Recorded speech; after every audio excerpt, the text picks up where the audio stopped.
یہ دل یہ جان وار دو میرا وطن سوار دو، یہ دل یہ جان وار دو میرا وطن سوار دو، یہ دل یہ جان وار دو میرا وطن سوار دو۔ چمن بچاؤ غم آشیاں کا دور نہیں۔ یوم قرارداد پاکستان کے حوالے سے رضی الرحمن طاہر نے لکھا تھا کہ 75 سال پہلے ایک دن ایسا بھی آیا تھا، 75 سال پہلے ایک دن ایسا بھی آیا تھا جب ایک سورج نکلنے پر چمکتی دھوپ پھیلی تھی تو منظر جگمگایا تھا۔ اگرچہ میں نے وہ منظر اپنی آنکھوں سے نہیں دیکھا تھا، مگر جب یاد کرتا ہوں تو سانسیں گنگناتی ہیں۔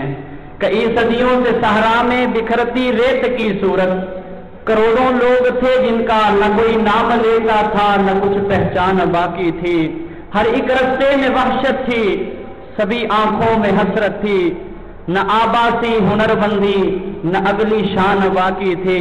کھلا سر پر جو اس اعلان کا خوشبو بھرا سایہ تو ان کی جان میں جا آئی، دہن میں پھر زباں آئی۔ 75 سال پہلے کا وہ احسان مت بھولو، خدا کی خاص رحمت ہے یہ پاکستان مت بھولو۔ تو اب میں ایک چھوٹے بچے کو دعوت دینے لگا ہوں، وہ یوں کہ تیرا عاشق تو اے شمع پروانہ ہے، تیرے شعلوں سے جو کھیلے گا تو مر جائے گا، جان چھوٹی سہی تیرے پروانے کی پر بڑے سے بڑا کام کر جائے گا۔ اردو وطنی کے موضوع پہ دعوت دیتا ہوں صفوان اعجاز، محمد صفوان اعجاز۔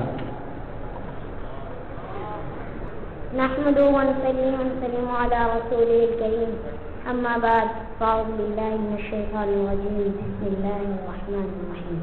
اے وطن تو نے پکارا تو لہو کھول اٹھا، اے وطن تو نے پکارا تو لہو کھول اٹھا، تیرے بیٹے تیرے جانباز چلے آتے ہیں۔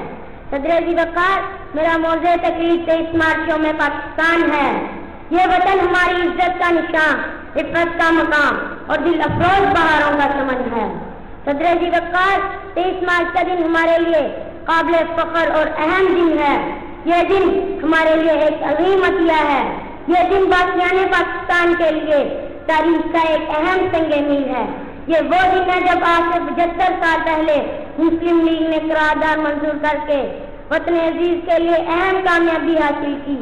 یہ وہ دن ہے جسے آج ہم یوم پاکستان کے نام سے مناتے ہیں۔ یہی وہ دن ہے اپنے قائد کے ساتھ، یہی وہ دن ہے اپنے قائد کے ساتھ منزل مقصود کی طرف ہم نے اٹھایا تھا قدم۔ یوم پاکستان کی آزادی کی آبیاری کا دن ہے۔ ہماری قوم نے 23 مارچ کو کفر و باطل سے ٹکرانے کا عزم کیا تھا۔ پاکستان کے چمن کو اس کے مالیے نے پھول جیسے معصوم بچوں کے خون سے سینچا ہے۔ اس گلستان کی تزئین ہزاروں نوجوانوں اور بزرگوں کے رنگین لہو سے کی گئی ہے۔ تیری بنیاد میں شامل ہے لاکھوں شہیدوں کا لہو، تیری بنیاد میں شامل ہے لاکھوں شہیدوں کا لہو، ہم سے گنج عالم سے گرا پاتے ہیں۔ صدر ذی وقار، 1857 کی جنگ آزادی سے 23 مارچ 1940 تک حصول وطن کے لیے نہ جانے کن سے امتحان ہوئے۔ قائد اعظم ان کے رفقا کی فکری کاوشوں نہ جانے کتنے انمٹ نقوش اس پاک دھرتی کی بنیادوں پر سبز ہوئے۔ اس وطن کے حصول کے لیے منزل مراد تک پہنچنے والوں نے اپنی نیک تمناؤں اور نہ جانے کتنے پھول نچھاور کیے۔ آج انہیں اہل عالم کو بتلا دینا بلکہ دکھلا دینا چاہیے کہ ملت اسلامیہ کے نوجوان کمر بستہ ہیں اور وطن عزیز پر ہر آنے والی مصیبت میں سیسا پلائی جوار برتن وطن کا دفاع کریں گے۔ خون دل دے کے نکھاریں گے رخ پر کیا گلاب، خون دل دے کے نکھاریں گے رخ پر کیا گلاب، ہم نے گلشن کے تحفظ کی قسم کھائی ہے۔ وآخر دعوانا ان الحمدللہ رب العالمین۔